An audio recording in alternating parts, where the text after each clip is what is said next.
going to go out to our Zach Merchant, who's been in Plains all week for us. We've seen people just really reflect on President Carter in his hometown, in the birthplace, something that we have seen across generations over the last week. Well, boy, you hear Cheryl read what some of these messages, these notes have been left for President Carter at the Carter Center, saying it hits your heart because it reflects the sentiment that we've been picking up and we've been feeling here in Plains all week long. And it reflects kind of a complicated man full of contrast, too, because President Carter lived a remarkable life and an ambitious one in some ways. He was a state legislator who rose to become governor of Georgia and then president of the United States. He became a globe-trotting humanitarian. You just heard Jeff and Cheryl share that story about his determination to make the Carter Center, the presidential library, happen, despite a lot of factors that pointed towards it being a long shot to get done. Normal people, a regular person, doesn't do all that. They can't. They cannot accomplish all of it.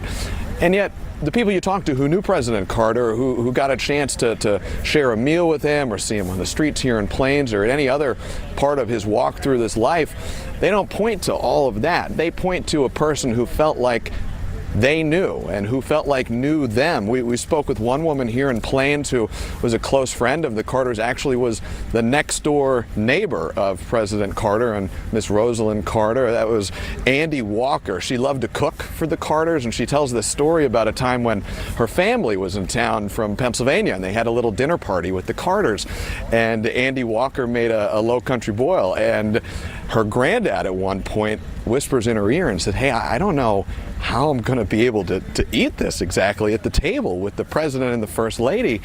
And as Andy tells it, President Carter looked across the table and looked at the family from out of town and said, "Look, I don't know how you guys do it in the north, but down here we just pick it up and eat it with our hands." And everybody laughed and it broke the tension and they enjoyed this wonderful night. President Carter was both of those things. He could connect on a personal level.